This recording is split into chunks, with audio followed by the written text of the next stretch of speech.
Mercredi.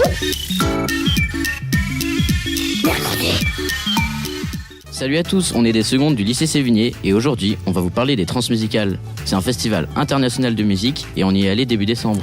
On s'est divisé en 5 groupes pour pouvoir présenter l'envers du décor, des techniciens jusqu'à l'organisation, en passant par l'émergence des artistes. On vous propose donc d'écouter le travail de chacun des groupes de notre classe. On espère que ça va vous plaire. Et quoi exactement les trans ? Je sais pas trop comment te dire. Il y a tout le monde qui en parle, il y a des affiches partout. Ouais, moi justement j'y suis allé, c'était waouh. Bon bah l'année prochaine. Action. Bonjour à tous. Suite aux Transmusicales, mon groupe et moi-même avons organisé un jeu pour vous expliquer l'organisation des trans. C'est simple, les trans, c'est comme un gros gâteau. Pour ce jeu, vous allez devoir découvrir à quel métier correspond chaque ingrédient. C'est parti.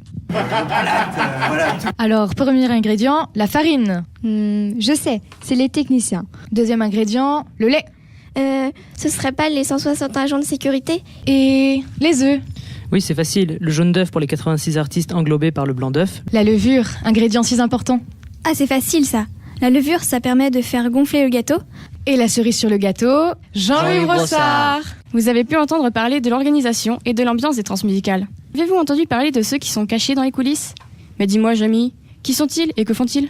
Eh bien, commençons par le commencement. Au cours de notre virée aux Transmusicales, nous avons assisté aux balances des groupes Threesome Sisters et The Chiquitas. Des groupes qui nous ont permis de rencontrer plusieurs techniciens du son et bénévoles qui ont fait vivre ce festival durant 5 jours. Un concert ne s'installe pas du jour au lendemain. Il faut installer toutes les enceintes et les projecteurs, organiser les passages des différents artistes et régler le matériel du son en effectuant des balances.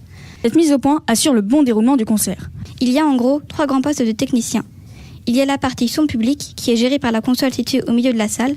Il y a aussi la partie retour, c'est la régie placée sur la scène. Le troisième grand poste, c'est le technicien plateau. Des questions-réponses de Voracles, un des quelques groupes français présents qu'on a eu la chance de voir à son incroyable concert au Transmusicales. Hey, moi c'est Mathis. Moi c'est Eva. Moi, c'est Calypso. Moi c'est Manon. Moi, c'est Léa. Moi c'est Thomas. Et moi c'est Clotaire. Nous aussi on allait au Transmusical pour s'intéresser à l'émergence des jeunes artistes.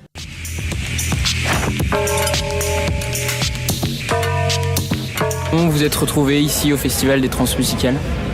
Alors c'est une bonne question parce qu'en vrai, tu vois, les gens qui jouent ici, c'est un gros festival, mais les gens qui jouent ici, ils ont pas... C'est pas des stars quoi, tu vois.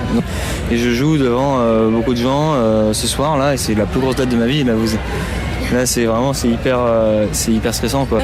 Pas vraiment. Je compte sur personne d'autre que moi-même pour lancer ma carrière, tu vois. Carrière, je sais pas trop quoi penser encore de ça. Moi j'ai arrêté après le bac et je fais de la musique et là j'ai de la chance que ça marche bien parce que je pense que c'est aussi parce que je m'en fous que ça marche bien. Parce que les gens qui sont trop accros, tu sais, qui veulent trop avoir du succès, c'est comme les gens qui veulent trop être ton pote, tu vois. Au bout d'un moment ils te font chier, tu vois. Le lycée ça te fait croire que ton bonheur dépend d'un truc futur, tu vois. C'est genre plus tard il va y avoir l'examen, plus tard il va y avoir le bac et après il va y avoir quelque chose. Mais en fait quand le bac s'arrête ou quand les études supérieures s'arrêtent, tu dis mais en fait plus tard il y a rien. Il n'y a plus rien. T'as vraiment l'impression d'être dans une falaise quoi, enfin au-dessus d'une falaise. Et moi j'avais un peu les nerfs, tu vois, je disais genre dans ma tête je me disais putain ils sont bien foutus de ma gueule. Bon bah vas-y moi je vais y aller hein. Salut, moi c'est Lucie. Avec mon groupe, on va terminer cette émission en vous parlant de la dimension internationale des Transmusicales, c'est-à-dire sa renommée à travers le monde et la diversité des nationalités des artistes qui viennent s'y produire. Comme vous l'avez sans doute compris, les Transmusicales regroupent énormément de monde. Combien exactement ? Eh bien, 60 000 festivaliers, des dizaines de journalistes et plus de 80 artistes originaires de pays étrangers différents. Ah ouais, quand même. Et ces nombres ne font qu'augmenter. En effet, de plus en plus de monde se rend aux Transmusicales. Des Rennais, des Français, des Européens, mais aussi des étrangers venus du monde entier. En plus d'être très populaires, les Transmusicales sont un véritable tremplin vers la notoriété. Elles ont notamment permis de révéler les Daft Punk, Stromae et qui d'autre déjà ? Nirvana quand même. Sans compter que c'est le seul festival français à avoir reçu un prix d'honneur européen. Jean-Louis Brossard a également veillé à ce qu'il y ait une grande diversité des registres musicaux.